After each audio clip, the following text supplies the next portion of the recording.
I think I've learned to be a very good boy, but I am unlearning and re-educating myself to be a true man. The real man who says what he believes and what he sees as true, who speaks even when my voice trembles, but knows it's real. There are many stereotypes surrounding what it means to be a man and masculine, as if you have to be strong, rational, controlled, a provider, and unbreakable. All these attributes that we label as masculinity. But what happens to vulnerability? What happens to fear? What happens to tenderness? What happens to these other dimensions that don't fit into this box of what is expected of us men? So, it seemed safer to keep all of that inside. Because what would happen if I let it out? What would happen if the dam broke? And then what? What would they think of me? Would I be less of a man? Would I be weak? The price of silence.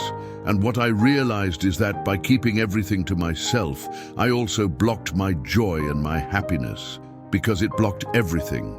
It blocked my ability to feel life, because now I'm numb and dead inside. I said no. That part of me isn't allowed, and I put that part of me in a box and locked it, saying, "This is unacceptable. Men don't cry. Men don't feel fear. Men don't ask for help." But what does this silence cost? What does this armor we wear every day cost? For years, I carried a weight I thought no one else could see. A weight of expectations, of performances, of masks. I had to be strong. The one who solves problems, the one who never fails, the provider, the protector, and all of that is beautiful, it's noble, but what happens when I feel lost? What happens when I also need to be cared for? What happens when I also need to rest? The encounter with my emotions. It was fascinating the first time I truly allowed myself to feel my sadness. I really felt it. It surged within me. It was heavy, deep, and blue. It weighed on my chest. It felt like all those tears I couldn't cry, and all the things I needed to say, but never did.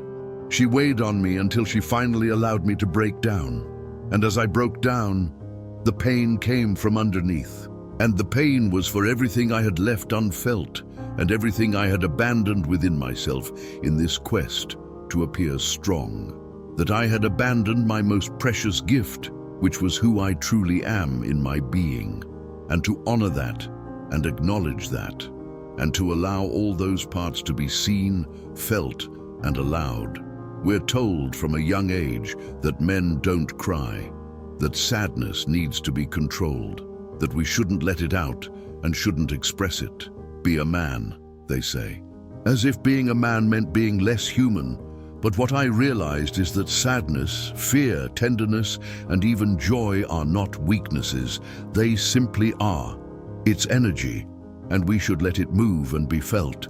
And it can also be channeled. Strength in vulnerability. My vulnerability can be channeled into genuine connection.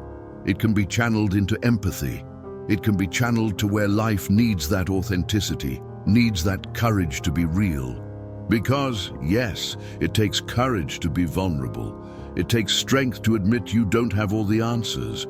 You need to be able to say, "I need help," and let fear come, and let fear bring wisdom and healthy caution, and let it bring the humility to recognize our limitations. All these emotions have their place in a life well lived, instead of being suppressed and hidden away in a box. Being human can be the easiest and the hardest thing. Just being requires a lot of sacrifice, working through everything that gets in our way and conditions us outside of our humanity. Then there's this journey back to who we truly are, the wounds we carry. One of my deepest wounds was, or is, not being good enough, not being strong enough, not being a provider enough, not being man enough. That inner voice that constantly demanded more from me. As if I needed to prove my worth every day, with every decision, every interaction. And I saw my father, the strong man, the provider, the one who never showed weakness. And I knew deep down that I wasn't like him, because I felt things. I was afraid. I doubted myself. I wanted to cry. But I really wanted to be good. I wanted to be accepted. I wanted to be seen as a real man. So, outwardly, I tried very hard to show, to do, and to be a good boy. Then a strong man. And I tried my hardest because I was very afraid of failing and being seen as weak, as a failure, as less than. The fear that shaped me. Something that recently became apparent to me was the realization that this feeling I have in my chest, that I need to have everything under control, that I can't fail, that I need to be invincible, is almost this fear of my own inadequacy. It's the fear of being seen as I really am, human, flawed, imperfect. And then what happens? And it felt like a sense of powerlessness and pressure, that there was no room for error, and that everyone who depends on me needs me to be perfect. And it's such a strong feeling that for years, all I could do was suppress it. And it felt like loneliness, a deep loneliness, an overwhelming loneliness, because I was alone with it, because men don't talk about these things, because it would be weakness to admit it, the necessary break. But then something changed in me, and I felt I needed to break. I needed to leave, and let the pressure break me, and let the pressure break my armor. And that's how I feel. That this change in me was about living like this, living from here on out, living with an open heart, to face life with an open heart that is willing to feel, willing to connect, willing to be vulnerable, and to love and to find and to see and to feel and to truly connect. And this seems very important to me now, because I realized that all that strength I was showing was actually disguised fragility. It was the fear of being seen. But true strength lies in allowing myself to be seen as I am, with my doubts, with my fears, with my complete humanity. Liberation from control.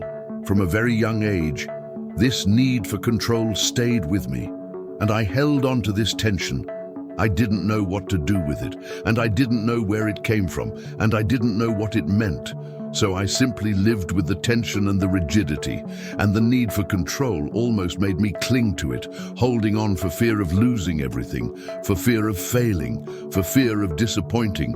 And it was a great relief to realize that, a relief and a loss, to realize that there is no real control. No matter how much I cling, no matter how much I try to control everything and everyone around me, it won't make a difference.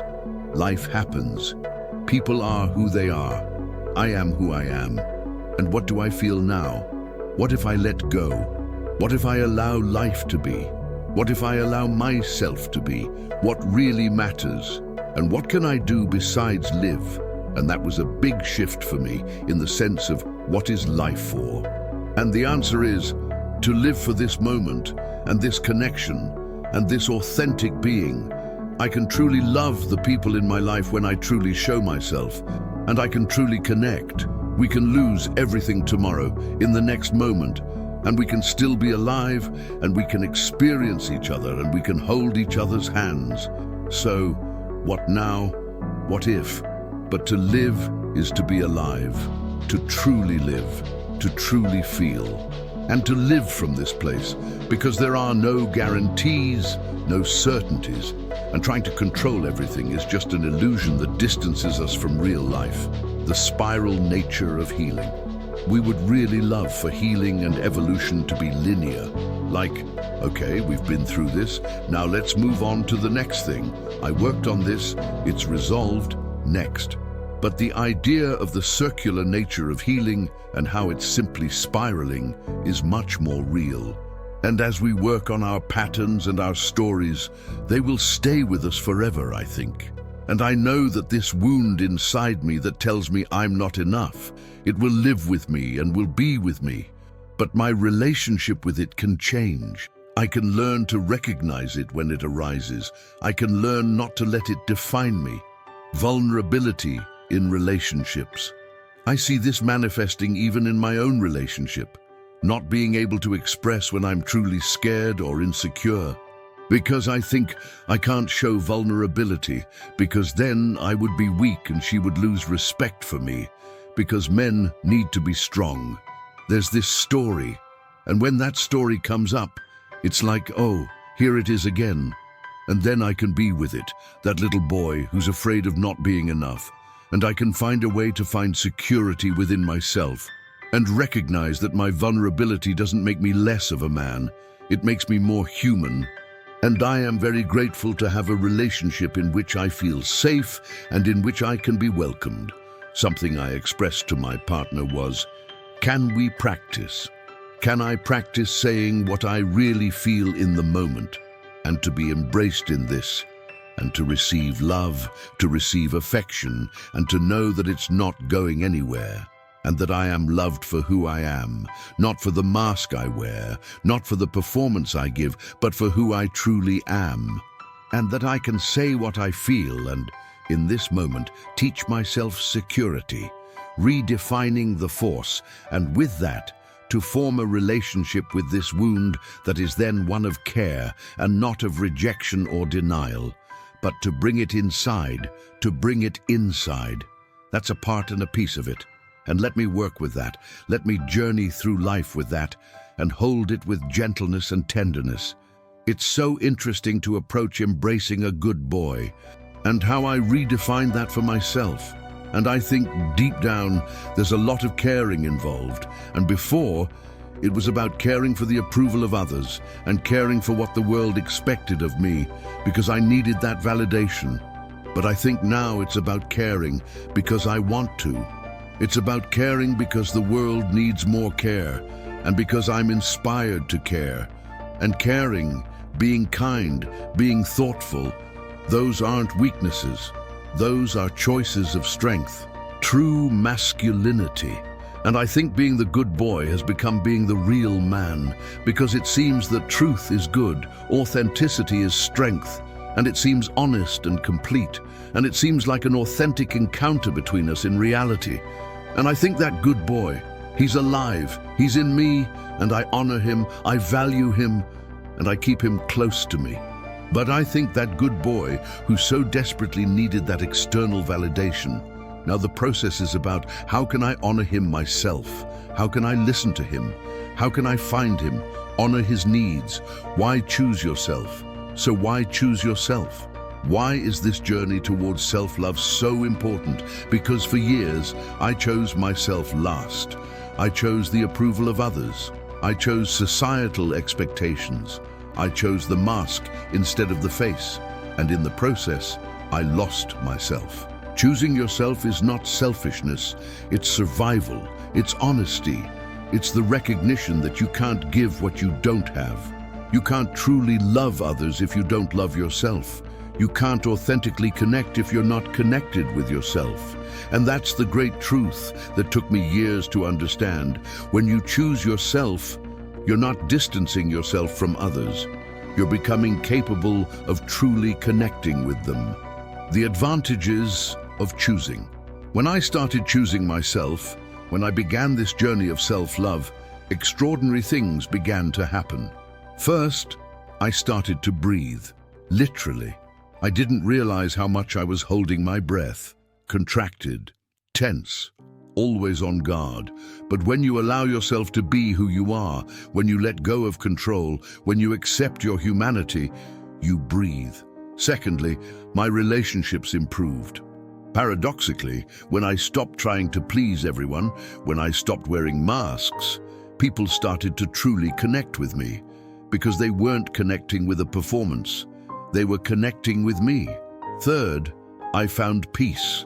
Not a peace of everything is perfect, but a peace of I am enough as I am. A peace of knowing that I don't need to prove my worth. A peace of recognizing my complete humanity. Fourth, I became more creative, more productive, more alive.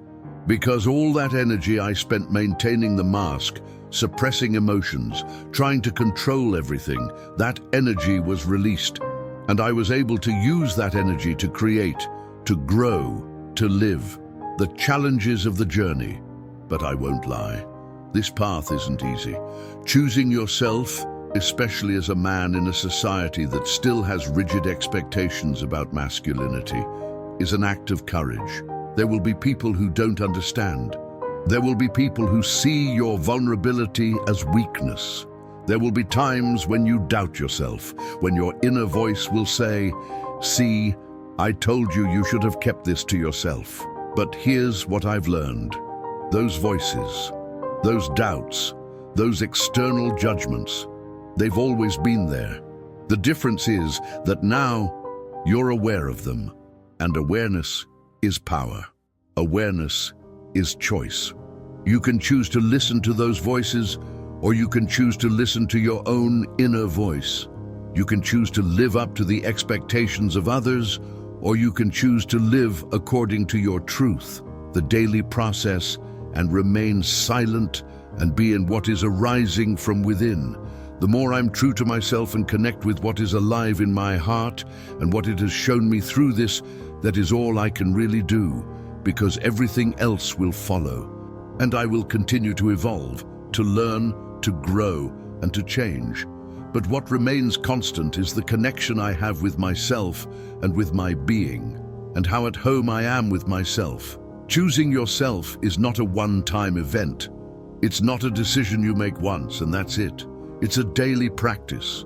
It's a renewed commitment every morning. It's a series of small choices throughout the day. It's choosing to say no when your body says no, even if others expect a yes. It's choosing to express what you feel, even when it's uncomfortable. It's choosing to rest when you need to rest, even if your inner voice tells you that you should be doing more. The paradigm shift. Life changes. My thoughts may change, my opinions may change, perhaps the way I live may change. But can I be true to myself? Can I show sincerity? Can I show connection and care? Can I show honesty? And I would like that to be my guiding light. What I discovered is that there's a fundamental difference between living to please and living to be, between existing and living, between performing and being authentic.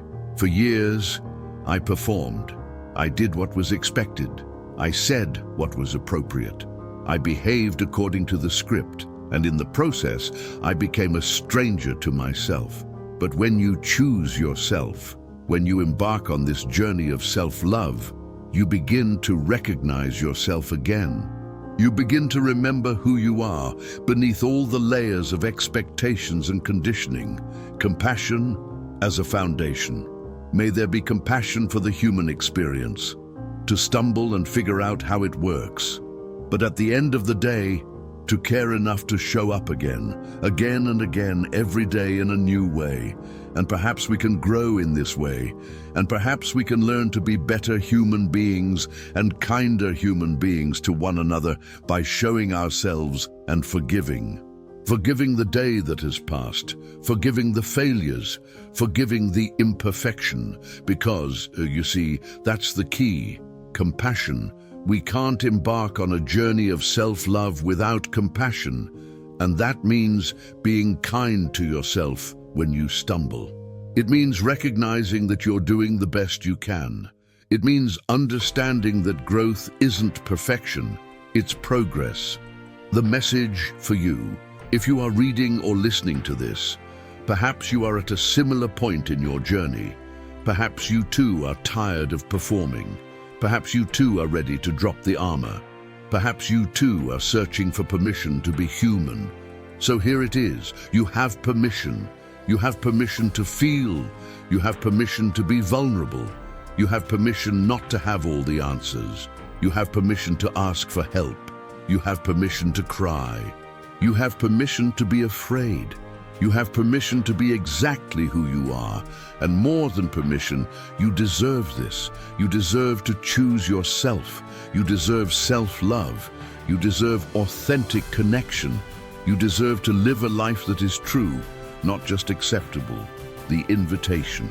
This journey of choosing yourself, of cultivating self-love, of embracing your full humanity, that is the most important invitation you will ever receive. It's not an invitation that comes from the outside. It's an invitation that comes from within. It's your true self, calling you home. Home isn't a place where everything is perfect. Home is a place where you can be yourself. Home is a place where you feel welcome. Home is a place where you belong, and you belong to yourself. You always have, you just forgot. Continuous practice. So, how do we practice this self-love? How do we make this choice a daily reality? First, through awareness. Observe your thoughts, observe your patterns, observe when you are performing versus when you are being. Observe when you abandon yourself to please others. Second, through honesty. Be honest about how you feel. Be honest about what you need. Be honest about who you are. And that honesty begins with yourself. Third, through action. Knowledge without action is just philosophy. So, take small actions. Say no when you mean no. Express what you feel. Ask for what you need. Set boundaries. Honor your boundaries. Fourth, through community. Find people who are also on this journey. Find spaces where you can be authentic. Find relationships where you are accepted as you are. And fifth, through compassion. Be kind to yourself. Celebrate progress. Forgive stumbles. Acknowledge that you are doing something courageous. The silent transformation. What's fascinating about this journey is that the transformation often happens silently. It's not dramatic.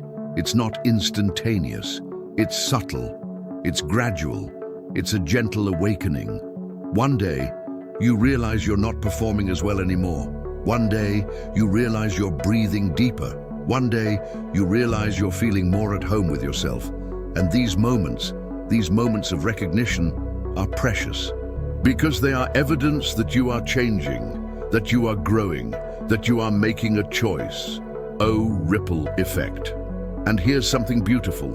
When you choose yourself, when you cultivate self-love, when you live authentically, you give permission for others to do the same. Your courage to be vulnerable encourages others to be vulnerable. Your honesty invites others to be honest.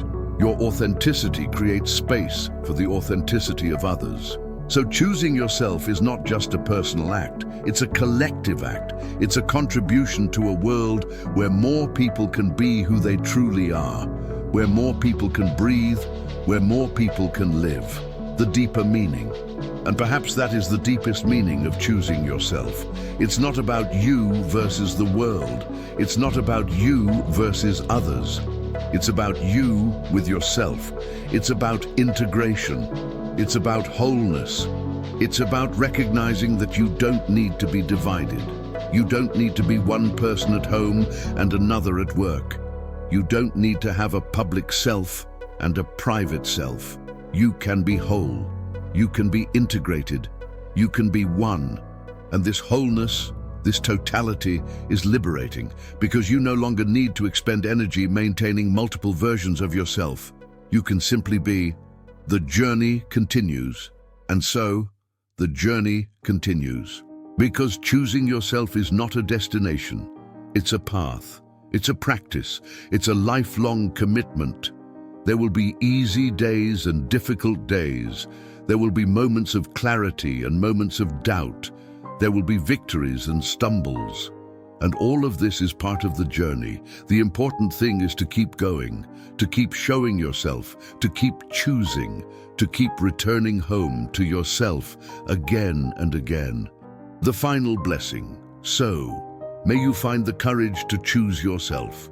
May you find compassion to be human. May you find the strength to be vulnerable. May you find peace to be who you are.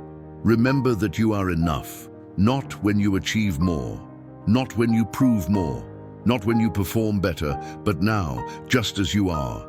That you recognize that self-love is not narcissism, it's a need. It's the foundation upon which you build a meaningful life. And may you know, deep down in your soul, that you deserve this journey, you deserve this love, you deserve this choice. Because in the end, the most important question isn't, what will others think?